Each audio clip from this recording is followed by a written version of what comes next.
from Los Angeles. Hard to believe I lived here for almost 4 years. As we get you ready for LeBron's first week as a Laker Saturday, it all goes down at Staples Center, and we have got you covered. We're here the rest of the week, including tomorrow when we welcome the one and only Magic Johnson to the show. We'll also have Clippers head coach Doc Rivers here as well. This is SportsCenter right now. I'm Anthony Collins. The NBA is back. Last night we got to see the Warriors begin their title defense against the Thunder, who were without Russell Westbrook as he continues to recover from knee surgery. Golden State beginning the night celebrating their latest title. It was ring and banner night. Steph Curry and Kevin Durant getting their reversible championship rings. They're loving it. There's the banner. All right, under 2 minutes to go. Warriors leading by 2. Steph Curry looking good. Hits the jumper, finished with 32 points, 8 rebounds, and 9 assists.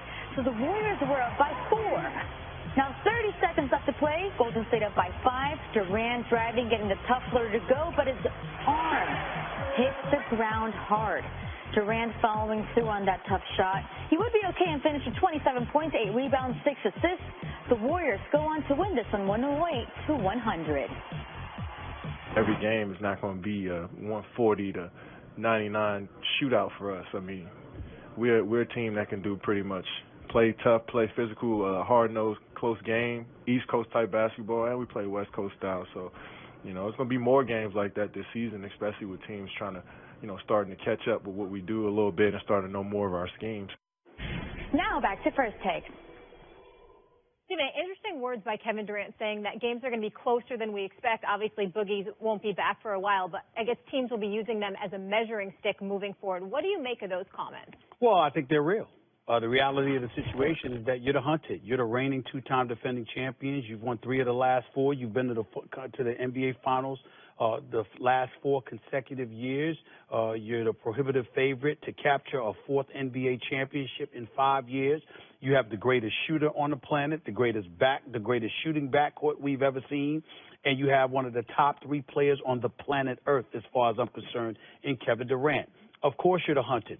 So when you combine that with the fact that they are fully aware of what the priority should be, that 82 games and what transpires in a regular season ain't that big of a deal for them, which Draymond Green and others have openly admitted.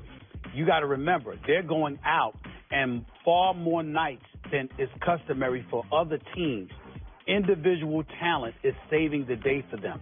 Not schemes, not emotion, not enthusiasm, not anything. Just a love for the game of basketball, and on a particular night, somebody's got it going on. And this night, somebody else has got it going. Why? Because what matters to them is April, May, and June.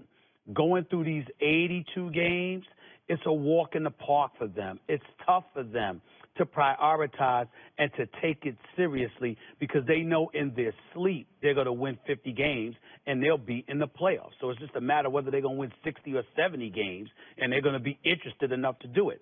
That opens the floodgates for teams of a lesser talent to come at them and knock them off on some nights because it's the regular season and there's no urgency.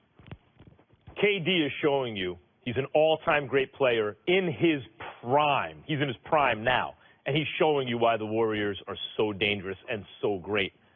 You know, LeBron James formed a super team with Dwayne Wade and Chris Bosh with the Heat, and they went to 4 straight finals in a weak Eastern Conference, and they won 2. They didn't three-peat. The Lakers three-peat started with Pat Riley when he copyrighted the phrase in the 80s. They never three-peated back then. Three-peating is hard to do. Phil Jackson teams have done it, and that's it. It's hard to do because to maintain that level of greatness, not just attrition with injuries and age, but also, as Stephen A. said, focus and interest is difficult. And what KD is showing here is wisdom. The Warriors are offsetting the fact that they have played an extra season when all is said and done through the past 4 postseasons, when you add up all the extra games. They're offsetting the wear and tear with wisdom. Remember, the reason the Warriors aren't working on 4 straight already, the reason they haven't won 4 straight and are working on 5 straight right now is because after they won the championship, the very next year, they were chasing a record. Remember, they wanted those 73 wins. They talked about it. Steph Curry was playing overtime minutes in really meaningless games. Oh, the Spurs had a good record. Spurs weren't going to have a better record than the Warriors. By that time, it was all but over. And Steph Curry against lesser teams was playing overtime minutes because they were chasing wins. And you know what? And he was hurt. Was Steph Curry 100% in the finals? No. Was he as healthy as he may have been in the finals? No. They learned from that. They not only got Kevin Durant, but they became a wiser team. And Kevin Durant's comments point out just how dangerous they are right now. Well, listen, they're dangerous because we know that they're going to be there when it really, really counts. But understand that the Houston Rockets really exposed them to this degree. You know, when you're one of the reasons why in the National Football League you see defenses complaining so much is because they know that they're going up against ultra-talented individuals. But you know something? When you cave their chest in, or you cause whiplash because you push their back in or something like that, all of a sudden it weakens them. Everyone's got a plan until they get hit. Yeah. That's what I was getting ready to bring up. And so as a result of that, Houston comes in last year, and it is elite as Golden State was. P.J. Tucker, Trevor Ariza, and Chris Paul got all up in those brothers. I'm talking about from a physical perspective. And there were days where Golden State was a bit compromised. They didn't look like themselves. Now we get to this year's roster.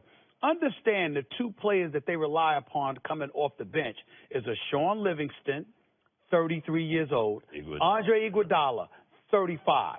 What that says to me, again, you're older, you may be more vulnerable, and that I'm going to be real interested to see. And remember I said this name. It sounds like nothing. If this kid, 25 years old out of Duke, Quinn Cook, can come off the bench, I like this kid. No doubt about it. If Quinn Cook can come off the bench and give you quality minutes during the regular season, showing that he's able to spell not just for Steph Curry, not just for Klay Thompson, but also Sean Livingston. That's going to help. The trade-off for KD immensely. The trade-off for KD was depth. That was the trade-off. So right. Cook's got to step up. Yeah.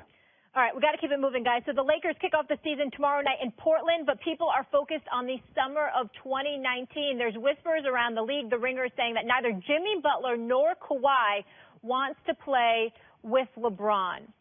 Should Kawhi want to play with LeBron? Kawhi, if he wants to play in L.A. and win championships, needs to play with LeBron. By the way, Toronto Raptors could also win the title. I know everyone thinks I'm wrong about this on this show. I don't think so. I think Toronto could get it done this year. Things have to break their way, of course.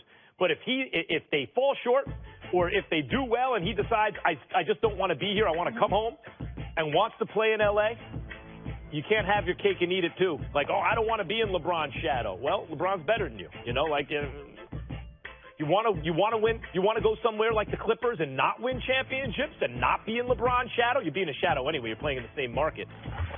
Or do you want to win championships in your hometown? If he wants that, play with LeBron. Those two would be the baddest duo since Kobe and Shaq.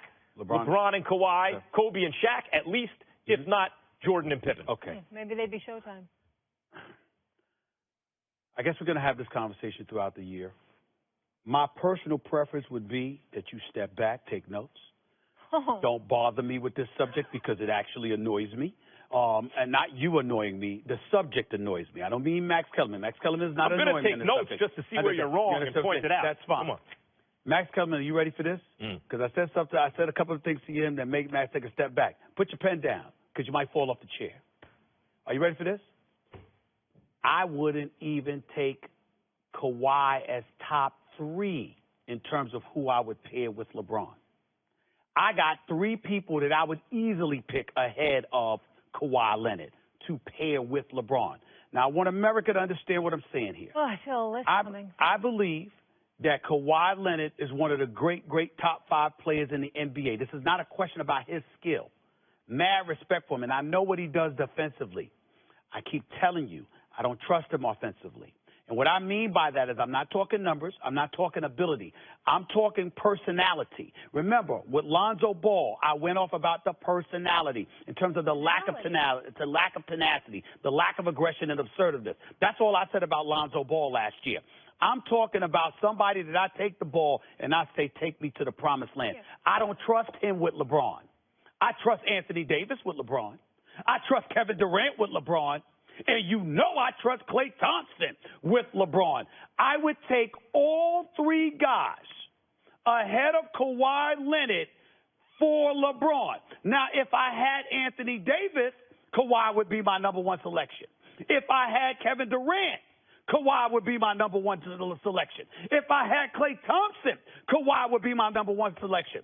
But because it's LeBron, who is a playmaker extraordinaire and the best player in the world, all of this other stuff, because I don't trust them two together offensively in crunch time, I want a bona fide shot maker, an assassin. And I'm telling you, those three, what Kawhi can do, I'm not questioning. I'm talking about his willingness to do it. I don't trust Kawhi in L.A. with that paparazzi and LeBron and all of that. Those three I would pick over Kawhi. Oscar. Stephen A. Odd couple for those that don't know. For those that don't know, Oscar Madison, Felix Unger. Yeah, very good. Stephen A. Yeah. If this was the 1990s, you might be right, brother. The game has changed. Yeah. First of all, in spite of LeBron's reputation, he's a great closer. You want the ball in LeBron's hands at the end of the game, either to take the shot or to get it to someone who will make the shot. If you're going by last year, sure. It's basically been the evolution of his career. It's been trending that way. The team functions better than with LeBron on the floor at the end of games than other teams do with their stars on the floor. I'm not questioning that. Now, Kawhi's killer instinct. I understand what you mean. LeBron's instinct is to pass. I said he's pass first. He scores because he can. Because he's so good at it, he's not going to not score. And Kawhi's instinct first is defensive stopper, right? Who has also become a great offensive player. Which is what I meant by the personality. I get the point. But the hero ball 90s stuff, that would apply more. The fact is, Kawhi has already been the best offensive player on a championship team. He's already done that. We have to go. I have one question for you. Is his personality Showtime? Do you think he would like this platform, Kawhi? Style of play, yes, absolutely. That's not what I said. I said No. personality. Stephen A., who's the best two-way player in the game? The best two-way player in the game. Shoot, it's probably Anthony Davis. Okay. Kawhi second. But I'm still gonna say, you know what? I'm still going to go with Kevin Durant. Okay. I'm still going to go with Kevin Durant. Kevin Durant, the great defender. And Anthony Davis, nip and tuck. All right. Yeah, Kevin Durant's defense is being underestimated. We're out of time, fellas. I'm telling y'all. Much more to come here on First Take. Nick Bosa is calling it quits at Ohio State. Our friend Paul Feinbaum will join us to weigh in on his decision and so much more. And up next, Carmelo Anthony says a chip on his shoulder in Houston is bigger than ever. The fellas will discuss whether it's justified or not after the break.